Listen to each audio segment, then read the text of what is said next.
passo. Perfeito. Quando quiser, pode começar. Então, boa tarde mais uma vez a todo mundo.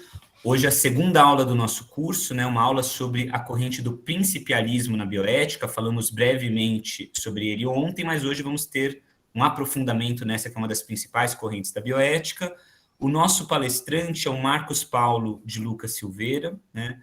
O Marcos é graduado em Ciências Sociais pela USP, mestre em Ciência Política e doutor em Ciência Política, todos os diplomas pela USP.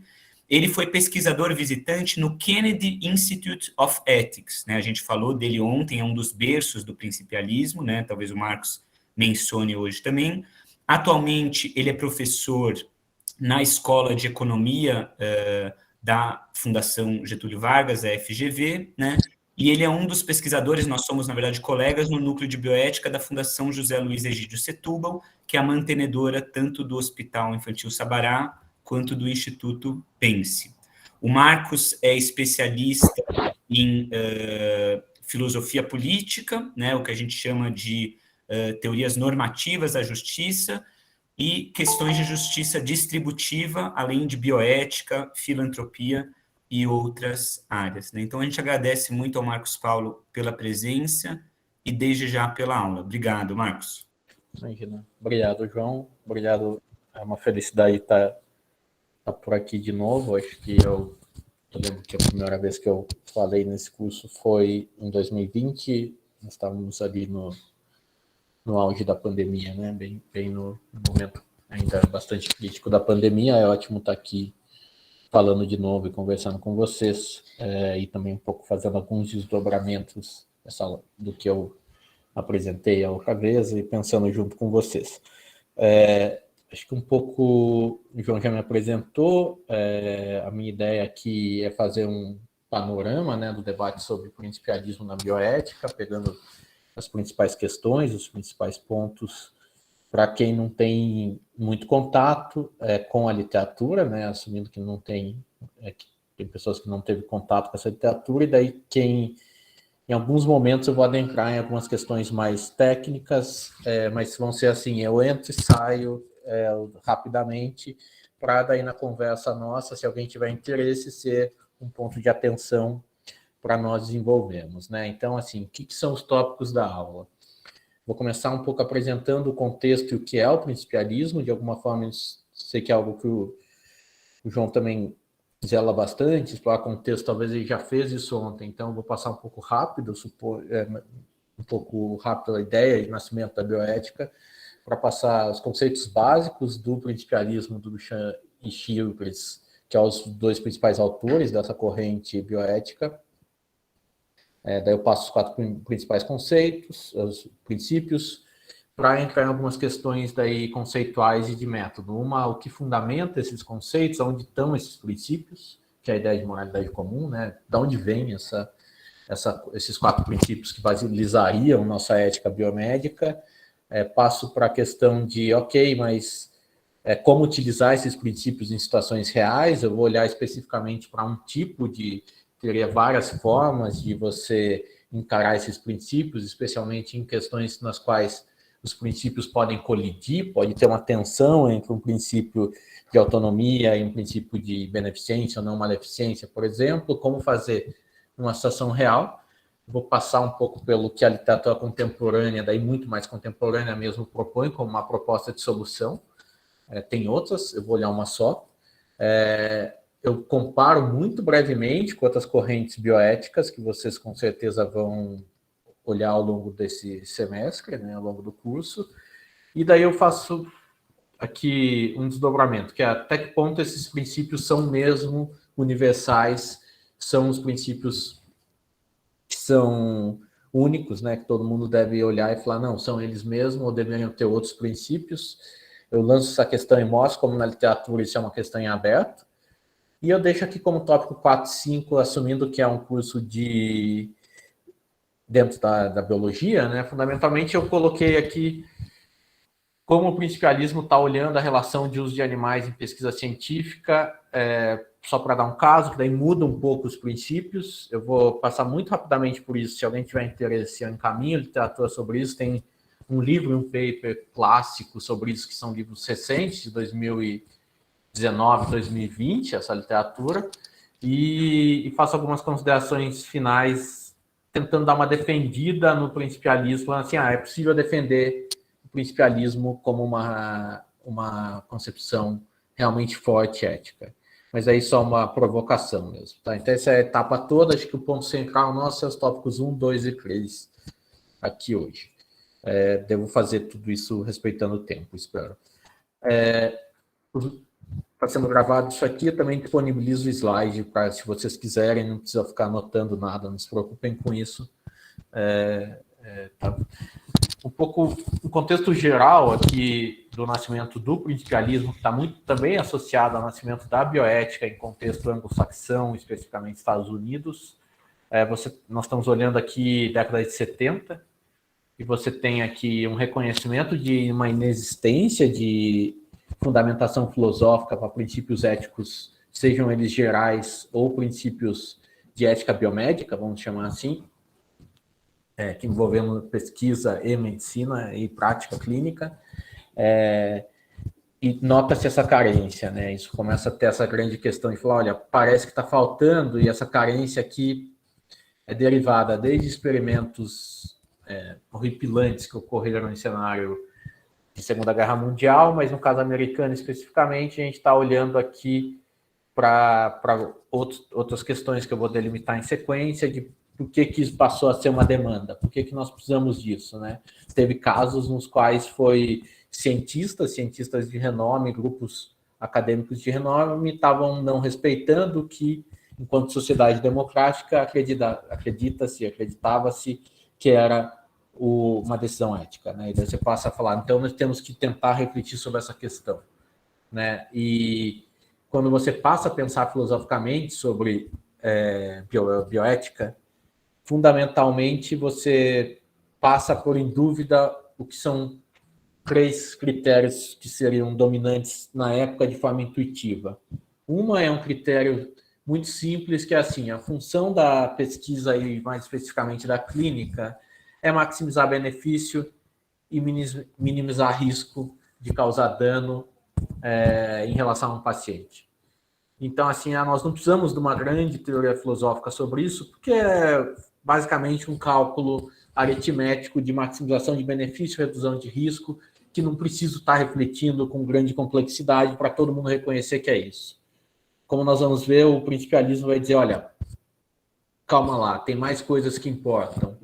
Não é só olhar para maximização de benefício e minimização de risco como se fosse possível ter uma máquina, uma calculadora capaz de ficar o tempo todo fazendo essa conta e nos dizendo, tudo bem essa pesquisa, essa outra pesquisa não, tudo bem esse comportamento na prática clínica, não, esse outro comportamento é condenável.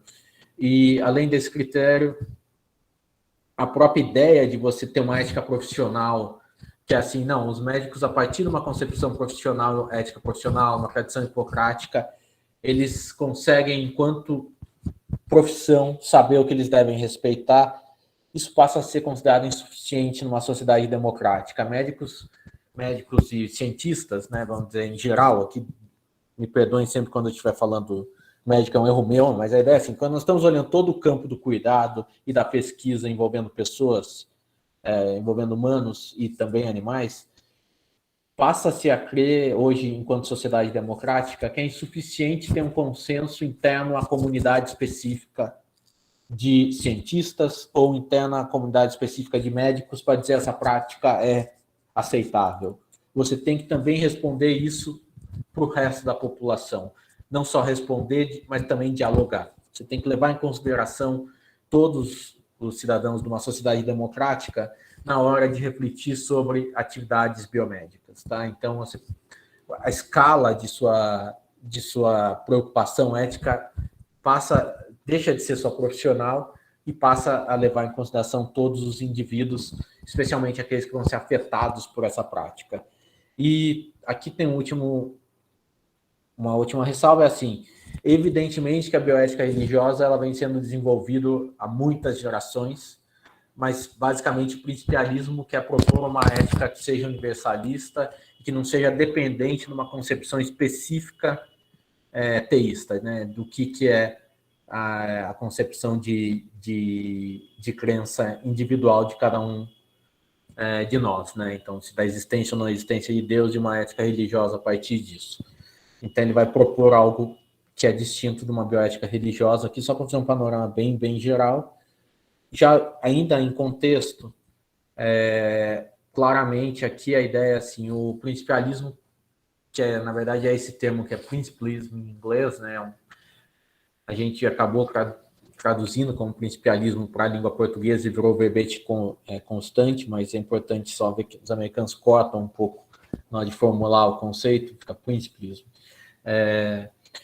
Ele está muito relacionado tanto com a Comissão Nacional de Proteção à Pesquisa com Humanos, o relatório Belmont, e também, claramente, aos escândalos éticos divulgados ao longo da década de 70 nos Estados Unidos. A obra em si vai ser publicada em 79, mas ela já está iniciada em 74, ela já começa a circular, e é uma obra que ela vem sendo atualizada, isso vai ser algo que eu vou falar à frente em mais detalhe, ao longo do tempo, e ela vem se alterando por completo. O principialismo é uma teoria, como eu vou brincar à frente, ela é um ciborgue, ela vai incorporando outras teorias éticas para dentro e vai se reformulando, se atualizando, se complexificando ao longo do tempo. Hoje nós estamos na 8ª edição. E o livro hoje é completo, vamos dizer assim, não é completamente, tirando a essência a mesma, mas ele é muito distinto da sua primeira versão. Isso é bastante importante entender, porque isso faz do principialismo uma teoria única. É bem diferente, por exemplo, se a gente tivesse aqui uma aula sobre kantismo, que daí ele está muito mais tentando interpretar, mas a obra cânone é a mesma e ela não está sendo revista constantemente. Tá? Quando a gente está olhando o principal marco americano para a ética em pesquisa, né, que é o relatório derivado da comissão, fundamentalmente você tinha ali o argumento de que seriam 3 princípios que deveriam ser respeitados na ética em pesquisa com humanos, na ética em pesquisa em biomedicina em geral, né? Que seriam respeito a pessoas, beneficência e justiça. E que na prática eles virariam guidelines para a ideia de consentimento informado, análise de custo, de risco e benefício, e a definição de quem pode ser sujeito de pesquisa, para quem essa pesquisa quem pode ser objeto de pesquisa. Tem uma dimensão de justiça envolvida que tem que sempre ser levado em consideração, né? Fundamentalmente, esse é o resultado. Tem uma grande semelhança com o que vai virar os 4 princípios clássicos da ética biomédica, que todo mundo repete em qualquer curso que vocês forem fazer hoje. Não tem como não passar por esses 4 princípios, que tem até o John Arras, de forma provocativa, questionando esses princípios, vai falar, isso virou um mantra, e virou um mantra com baixa reflexão, né? Tem pouco cuidado nessa reflexão, de que todo mundo da bioética está falando, tem que respeitar a autonomia, tem que agir a partir de um princípio de não maleficência. Aqui, como vocês notam, tem um desdobramento em relação ao anterior, que é a beneficência separada da não maleficência. Eu vou explicar um pouquinho à frente por que tem essa separação. E, por fim, você teria um critério de justiça. Então, como você vê aqui tem um desdobramento, e quando os autores vão trabalhar com beneficência e justiça, também tem desdobramentos particulares. Eles vão falar, olha, especialmente justiça é mais que um princípio. Não é simples tipificar o que você está nomeando de justiça, que é o que você deve seguir em sua prática de pesquisa diária. E isso altera-se em relação às circunstâncias, em relação aos momentos históricos e também a decisão que você está fazendo. Então, aqui só deixei isso já como uma atenção, que era algo que não estava aqui, tá? Aqui justiça era muito mais bem definida, como a ideia assim, você não pode fazer uma pesquisa na qual você fala assim, meu objeto de pesquisa vai ser a população mais pobre, porque ela vai topar participar dessa pesquisa porque eu vou dar de contrapartida alimento para ela. A ideia aqui de justiça era muito mais simples do que a ideia que se torna futuramente, tá? Perdão, que voltou. Mas passamos agora, então, para os princípios especificamente, né? O que são esses princípios? Vamos começar com o primeiro, que é normalmente o princípio que todo mundo vai ressaltar, falando, olha, dentro da lógica norte-americana é o princípio central, é o princípio que todo mundo vai lutar contra ou a favor, todo mundo tem algo a dizer a esse princípio, que é o princípio da autonomia, mas a ideia aqui não é a autonomia do cientista, a autonomia do médico. É o princípio de respeito à autonomia em relação ao paciente, em relação ao participante de uma pesquisa científica. Fundamentalmente, a ideia é, você nunca pode imputar o que você crê enquanto cientista, enquanto médico ao paciente. Você tem que respeitar o valor dele em relação à própria autodireção que ele quer ter em relação à sua vida, aos seus valores, ao seu sentido de vida, ao que ele considera. Isso é importante, isso não é? Eu acredito nisso, eu não acredito. Evidentemente que aqui a ideia se relaciona com uma concepção kantiana de falar, olha, nunca podemos tratar nenhuma pessoa como um meio. Todo mundo tem que ser tratado sempre como um fim em si mesmo.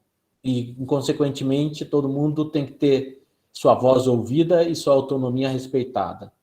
Aí, na prática, isso vai fundamentar a noção básica hoje de qualquer pesquisa em sociedades democráticas contemporâneas, que é, olha, é necessário um consentimento informado para qualquer pesquisa em medicina clínica, para qualquer prática clínica ou pesquisa biomédica, tá? Então, a ideia é assim, olha, participante de pesquisa tem que consentir, e mais do que isso, ele tem que informar ele tem direito de informar qual é o seu valor, qual é a sua crença e o que ele quer a respeito de si mesmo, tá? Acho que até aqui é relativamente simples, né? Se alguém tiver alguma dúvida, pode me interromper também, por favor. Mas esse é o primeiro princípio. Em sequência vem o segundo princípio, o princípio da não maleficência. Fundamentalmente, a ideia é assim, olha, nós não podemos causar dano. Qualquer tipo de dano é um desvalor. É uma perda de valor ética, é uma perda de valor em relação à moral. E aqui entra um pouco, você tem uma relação com o que o John Stuart Mill chamaria de harm principle. É um pouquinho distinto, que o harm principle teria uma intencionalidade de causar dano. Né? Você tem aqui um elemento de causar dano. O princípio de não maleficência, muitas vezes, ele é ainda mais abrangente, que é a ideia de, olha, nós não podemos, enquanto prática de pesquisa ou prática médica, temos que nos pautar por um princípio no qual, em momento algum, podemos causar dano ao paciente. E esse é um princípio bastante forte, né? A ideia e que vem de uma tradição histórica hipocrática, da ideia de, ó, em momento algum, o nosso primeiro valor é não faço mal. Né? Aqui é importante só distinguir que o principialismo contemporâneo dá um passo que muitas vezes muitos autores da tradição hipocrática não dão, que é separar não maleficência de beneficência. Então, a não maleficência nós temos que necessariamente se abster de causar um dano, um prejuízo ao outrem. Já a beneficência é um outro valor. É o valor de promover o bem-estar, entendo aqui algo difícil de ser definido enquanto conteúdo, mas a ideia de well-being em inglês, que a ideia, nós temos que promover algo que seja benefício às outras pessoas. E no limite nós temos que então aumentar a capacidade de todas as pessoas poderem realizar o que elas buscam em suas vidas e aliviar os sofrimentos dessas pessoas. Mas, fundamentalmente, a ideia nós temos que promover o well-being, né? Temos que promover bem-estar. Como eu vou definir bem-estar e como eu vou, mais do que isso, conseguir comparar o bem-estar entre pessoas é uma questão em aberto. É uma questão que até hoje, se alguém de vocês aqui trabalha com análise de custo-benefício, análise de mensuração de saúde, mensurações complexas de saúde, que é da onde eu venho de pesquisa no meu pós-doutorado, sabe o quão complexo é mensurar um bem-estar. Tá? Não é algo simples, não é algo que está definido por essa teoria. Tá? Esses dois princípios, muitas vezes, são considerados aqui o ponto central para uma base moral da pesquisa biomédica, tá? A ideia de não maleficência e a ideia de beneficência. Por fim, verei o último princípio, que é o princípio da justiça, que é o princípio mais difícil de ser definido de uma forma simples, porque ele é plural. Ele muitas vezes você pode considerar que o justo é dar a cada um o que lhe é devido, mas outras vezes você vai considerar que o justo é tratar de forma semelhante, casos semelhantes, de forma distinta, casos distintos. E muitas vezes vai escapar uma definição clara do que é ser justo. E muitas vezes pode falar, não, ser justo é ter um conceito forte de equidade, de fairness. Outras vezes você fala, não, ser justo é remunerar de acordo com o mérito. Tá? Essa complexidade de definir justiça é algo que os autores buscam preservar na teoria deles. A crença deles é, olha, não é fácil definir o que é justiça, mas é um valor a justiça. Tá? Quando a gente pensa em pesquisa, a questão da justiça ela pode tanto aparecer de forma indireta. Pensem, por exemplo, vamos pegar um caso. Primeiro eu vou começar com um caso clínico. Pensem numa beira de leito, você tomando uma decisão sobre utilizar ou não utilizar um medicamento com o paciente. Muitos teóricos tendiam a falar, olha, justiça não entra nessa reivindicação. Você vai olhar só os 3 primeiros princípios. Então, suponhamos que você tem um medicamento que pode ser um potencial de sucesso para esse paciente. Se você tem que utilizar. Tá?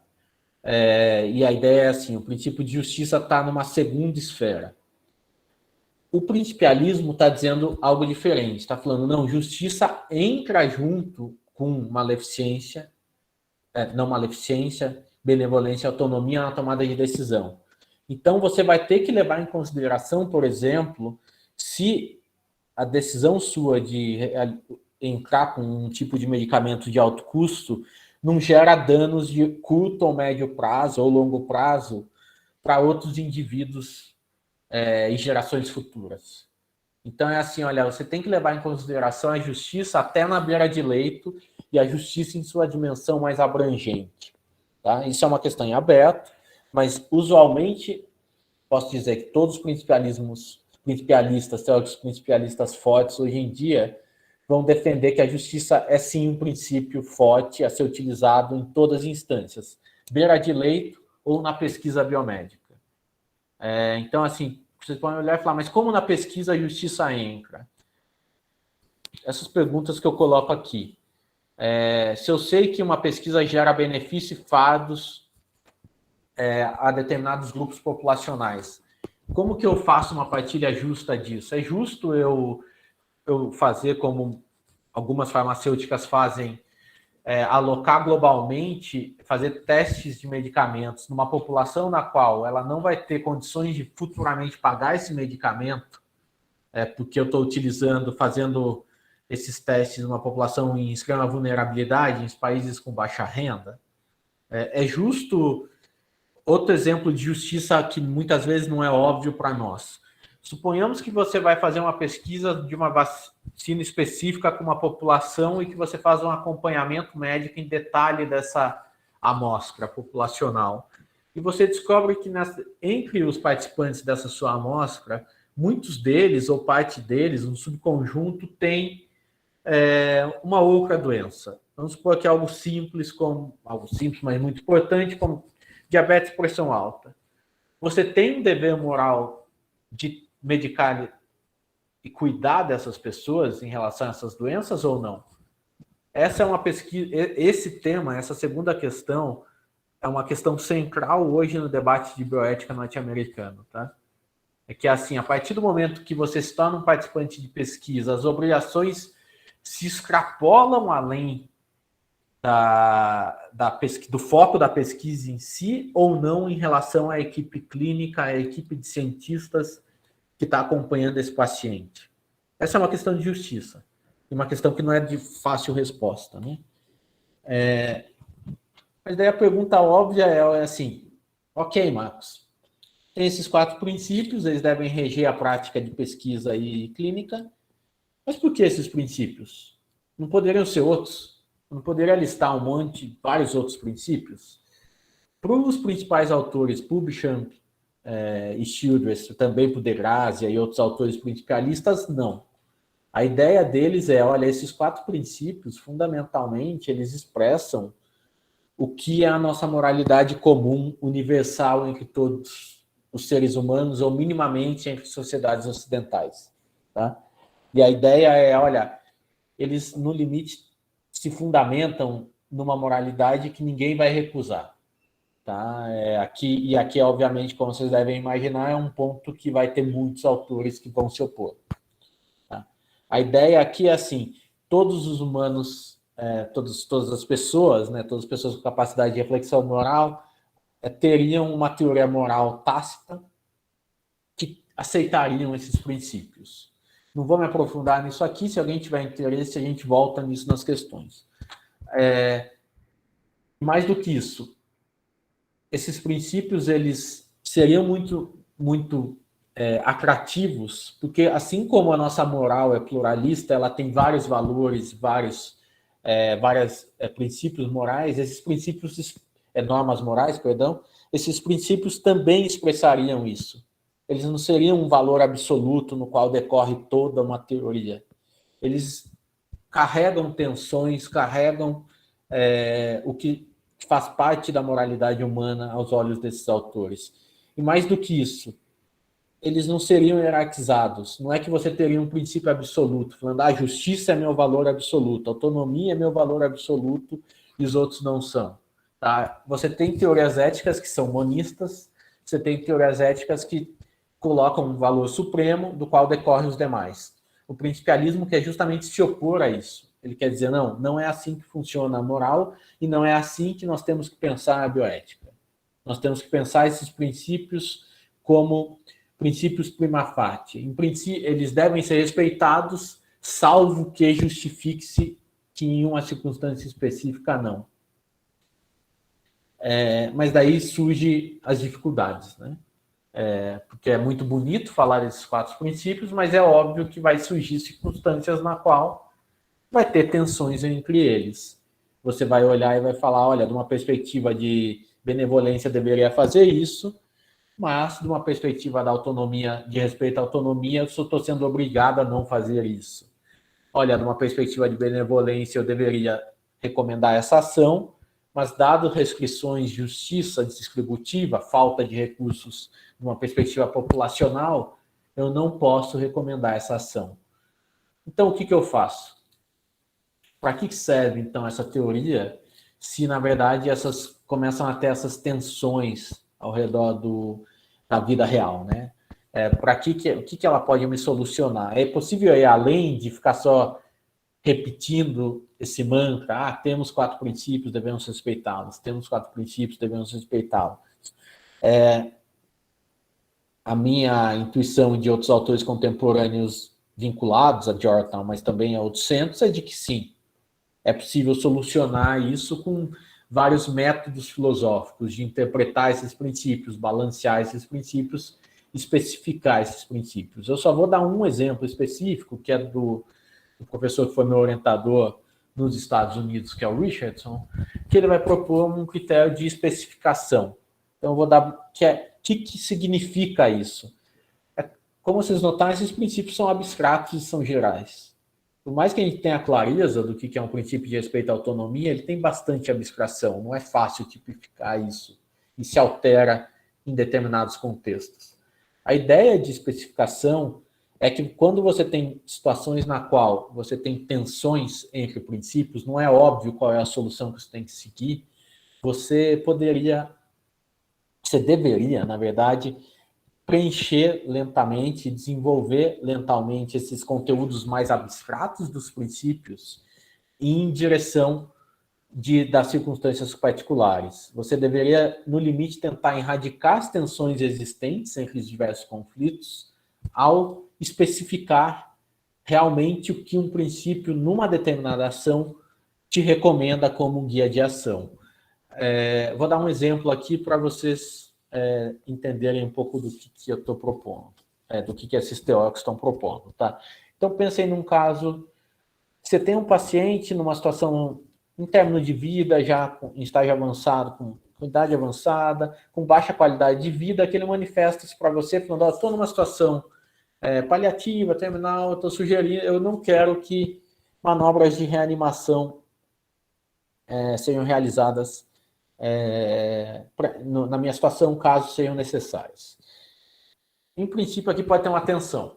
A gente pode olhar e falar, não, mas espera aí, o princípio da não maleficência pode, ou mesmo da benevolência, pode falar que eu não posso deixar esse paciente morrer se eu tenho possivelmente uma condição que eu posso reanimá-lo.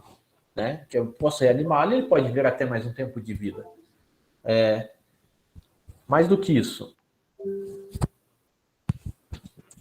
eu posso também falar, olha, mas por outro lado, é proibido desrespeitar o interesse desses pacientes, né? É proibido, se o paciente falou que ele não quer ser reanimado, nós temos que respeitar. Olha, temos uma situação insolúvel, temos uma tensão aqui. O que podemos fazer? Richardson vai dizer, não, é possível solucionar essa questão. Nós temos que especificar as recomendações de ação. E daí ele vai dizer, então pensem comigo, em vez de eu ficar falando, olha, tem uma tensão, que um princípio diz isso, outro princípio diz aquilo, e não tem como solucionar, eu busco especificar. Eu olho para essa circunstância, eu começo a pensar e falar assim, olha, é proibido desrespeitar o interesse do paciente, exceto se, ao desrespeitar esse interesse, eu estou gerando uma condição na qual ele realmente vai ter uma sobrevida com alta qualidade de vida, etc, etc, etc. Ou ao contrário, né? É proibido não fornecer tratamento médico desde que esse paciente não esteja numa condição de tratamento paliativo, que eu saiba que a probabilidade de sucesso de uma nova técnica é muito baixa, mais do que isso, eu tô colocando milhões de restrições em relação ao sucesso, etc, etc.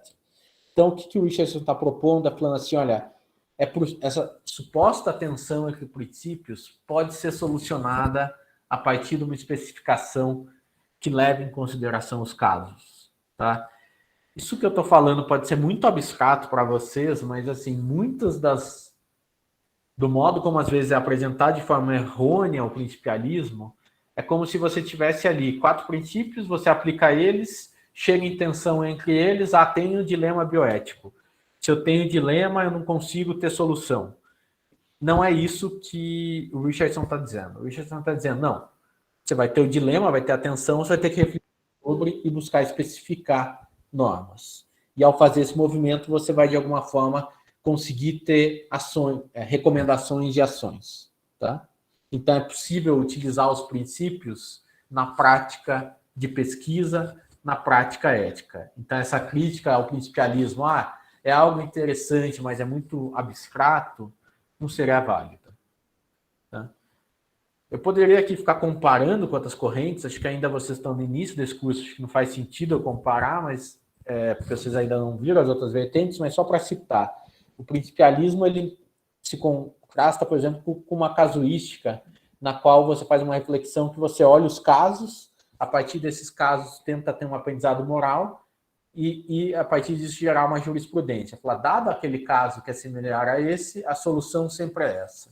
O principialismo não. O principialismo eu tenho princípios que regem minha ação e eu busco, a partir deles, operar na minha prática. Obviamente que eu também busco uma coerência. Eu não vou querer solucionar o caso do João de um jeito, o meu caso de outro.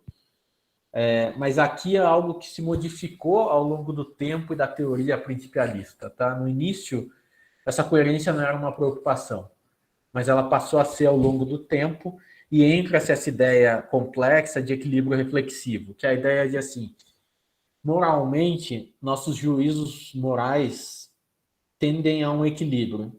e eles tenderiam a ter que ser coerentes.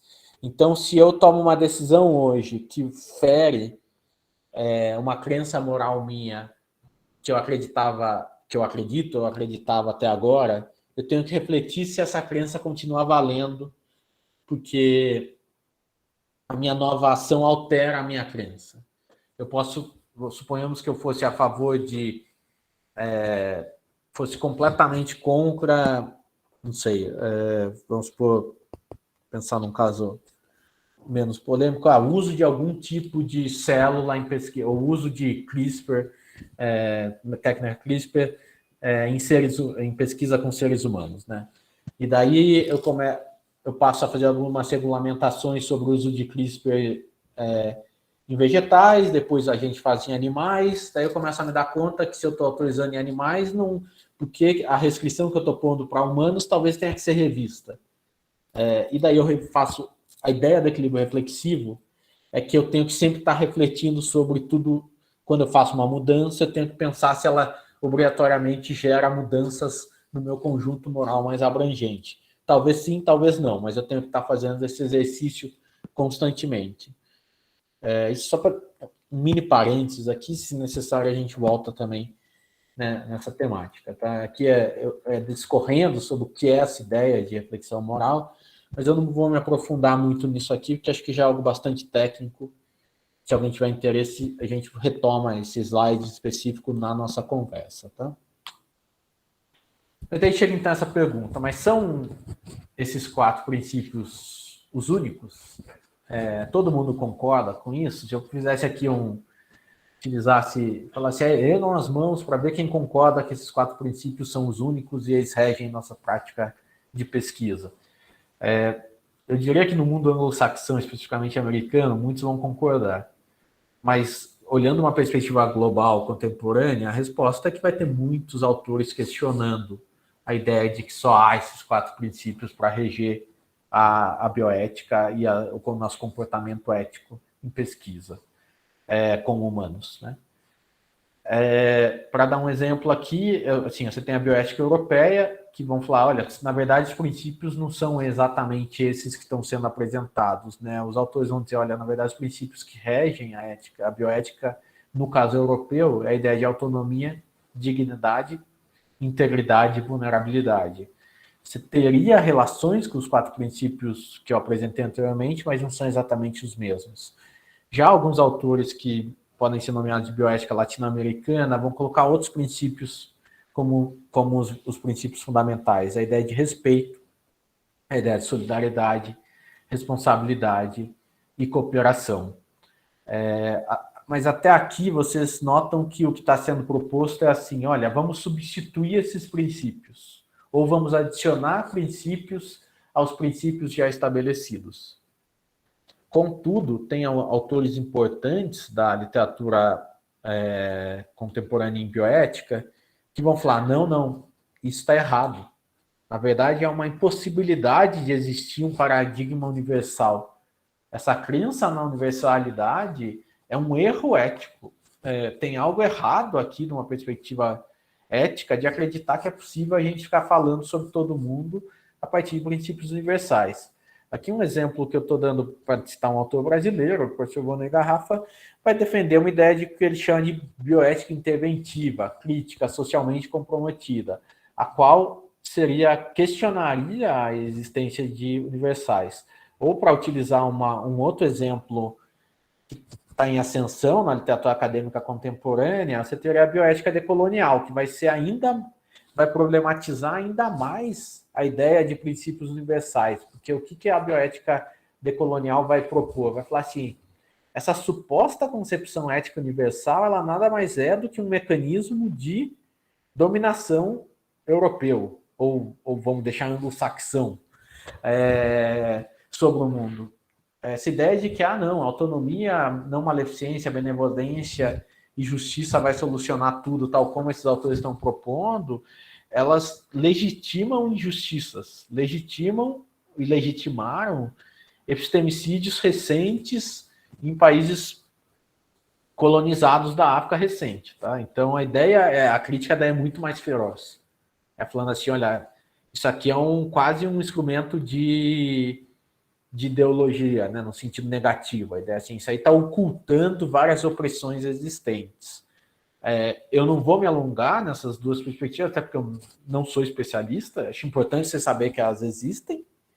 Eu não sou especialista nisso e eu tenderia até... Eu sou um especialista muito mais próximo do principialismo, da vertente de filosofia analítica, e conseguiria tentar rebater esses argumentos, mas acho que não é o caso aqui, só estou listando para vocês saberem a existência deles. Agora eu passo... Aqui é um pouco... Até agora foi o core do que eu queria falar, agora em 10 minutinhos eu vou passar para alguns pontos importantes só de ilustração para vocês.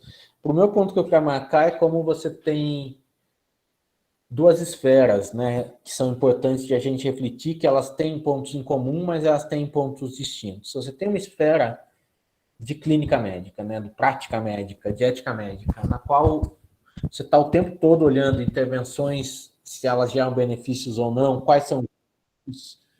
E nessa prática você tem uma regulamentação, uma regulação, normas, que tem um nível médio de compliance. Mas quando a gente vai para a pesquisa, aí sim parece que a gente vai passar a ter regulações muito mais severas e detalhadas, porque a gente tem muito mais risco. Né? Fundamentalmente, o ponto tem mais risco, é necessário olhar com muito cuidado, eticamente, se nós vamos aceitar ou não que essas pesquisas ocorram com seres humanos. Obviamente que nós sabemos que em qualquer centro de excelência, como a Universidade de São Paulo, quando está pensando em pesquisa que envolva seres humanos, você está o tempo todo operando, né, uma relação entre esses dois eixos. Né? Ok, mas e animais? Alguém poderia olhar e falar, legal isso, mas é uma perspectiva extremamente centrada nos humanos. Animais não entram. Eu não sou também especialista em uso de animais, só vou listar aqui o que os principialistas estão dizendo sobre animais. Pesquisa com uso de animais em pesquisa tem a teoria clássica, que muito usada e muito citada, de Russell e Burt, a ideia dos 3 R's, né, para falar na lógica americana, que seria substituição, redução e refinamento.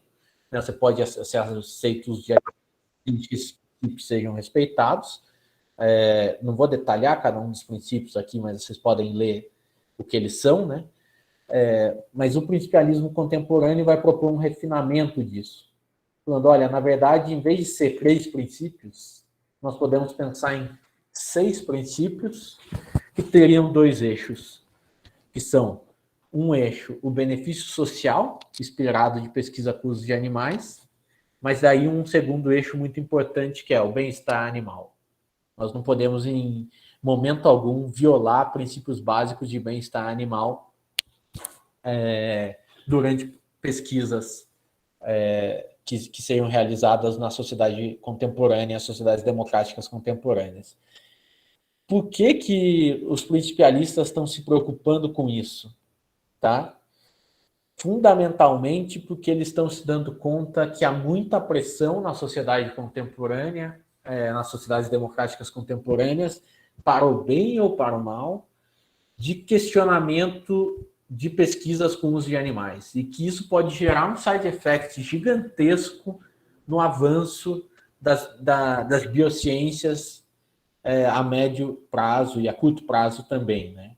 Porque se você fala, olha, não pode mais usar animal, como alguns grupos reivindicam, alguns grupos legítimos na arena política, mas não de cientistas, você vai ter que paralisar milhões de pesquisas que vão fazer um retrocesso numa agenda científica gigantesca. Então, eles olham e falam, olha, talvez seja necessário refinar esses princípios e se atentar mais a eles. E daí eles propõem essas soluções, que eu poderia aqui ficar detalhando o que cada uma delas propõe. Eu posso voltar nisso se vocês quiserem, mas como já são quase 6 horas, só vou dizer, olha, eles estão olhando para isso. Acho que seria até vamos dizer assim, quase uma outra aula, olhar no detalhe isso, mas é algo que eu tenho grande simpatia em tentar entender e me aprofundar, e eu venho já, acho que desde a aula que eu dei aqui no início da pandemia, 2020, em setembro de 2020, eu já estava estudando isso, depois eu estudei os livros do Bichamp e de Grazia, que é algo que eu acho que é realmente interessante, pode ter algo a dizer aqui. O principialismo pode sim, na minha opinião, ter algo a contribuir para legitimar, em momento algum, pôr em questão esses valores básicos, mas sim refinar e talvez guiar pessoas leigas, pessoas não científicas, para entenderem que é sim necessário algum tipo de pesquisa com uso de animais e de que isso não fere, ao contrário de algumas crenças, critérios básicos de bem-estar animal, ou não devem ferir. Quando ferem, sim, no limite, se ferirem, daí não devem ocorrer. Né? Por fim, última pergunta aqui. Acho que alguém pode olhar e falar, ok, legal essa teoria, mas por que eu devo achar que ela é importante? Por que eu devo estudar esses 4 princípios e me guiar por eles? O que eu responderia a esse aluno crítico é que o principialismo ele pode funcionar muito bem como não só uma teoria filosófica, mas também como um guia para ação e reflexão sobre regras, práticas que são muito importantes, que elas devem existir em uma sociedade democrática e que elas devem regular a prática científica. Tem um grande perigo de você fazer ciência especificamente com uso com participantes de pesquisa que sejam pessoas ou animais, sem você fazer uma reflexão ética sobre isso, e mais do que isso, sem você fazer essa reflexão ética antes de, como eu brinco com os meus alunos na FGV, a gente tem que definir as regras do jogo antes de começar a jogar. Né? Você não pode começar a jogar futebol sem saber se vai ter impedimento ou não vai ter impedimento no jogo. Tá? Para dar um exemplo bem trivial sobre isso. O mesmo vale para uma pesquisa científica ética. Então, aí a importância da reflexão ética ser realizada com calma e ser realizada antes. Porque depois que o jogo está ocorrendo, talvez fique mais difícil de você ter a necessária condição de reflexão ética para você olhar e falar, não, pessoal, essa regra aqui nós não podemos violar. Isso aqui já estamos errados, estamos indo muito além, passamos do que deveríamos ou não. E o principialismo nisso, ele pode ser muito eficiente, porque ele é relativamente simples, ele é relativamente claro, e ele parece que é bastante plausível. São poucos os que vão olhar e falar, não, respeito à autonomia do participante de pesquisa, jamais que eu vou considerar isso um valor. A não maleficência, não, que absurdo alguém acreditar que não maleficência é um valor. Beneficência é a mesma coisa e justiça a mesma coisa. Por fim, o principialismo ele tem essa questão dele ser uma espécie de Borg Theory. Isso é um filósofo americano que fala, né? Ele fala, olha, o principialismo ele é muito versátil e adaptável. E ele, de alguma forma, faz dele uma teoria muito, muito potente. Porque ele mantém uma coerência que são a existência desses 4 princípios, mas ele vai se adaptando aos tempos e se atualizando. Diferente de outras concepções bioéticas. E muitas vezes diferente até mesmo do que críticos ou pessoas que até falam sobre o principialismo, mas não são especialistas, acusam ser o principialismo. De falar, o principialismo é aquela coisa lá, 4 princípios, regrinhas fáceis, você aplica aquilo ali e isso não soluciona o mundo. Não, na verdade, o principialismo é muito mais do que isso. Ele tem essa intuição relativamente simples de que há 4 princípios que devem guiar nossas ações no campo biomédico, na nossa prática biomédica, tanto da pesquisa como também na clínica, mas ele é muito mais do que isso e é possível, ele vai se atualizando ao longo do tempo e ele vai se refinando ao longo do tempo. E essa é a grande qualidade dessa teoria. Se eu tivesse que hoje dizer para vocês por que o principialismo é importante e por que vale a pena estudar ele.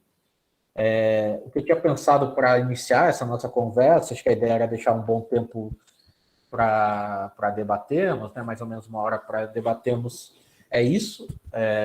Eu tô aberto também a quem quiser me mandar e-mail, tirar dúvida, quiser algum conteúdo de material meu, que estou à disposição. E muito obrigado, é sempre uma felicidade falar com vocês e poder conversar com vocês que fazem pesquisa, né, que estão no campo de pesquisa realmente. Para mim é um privilégio. Sempre eu falo que dentro do mundo contemporâneo, eu trabalho no que a gente chama de ética aplicada.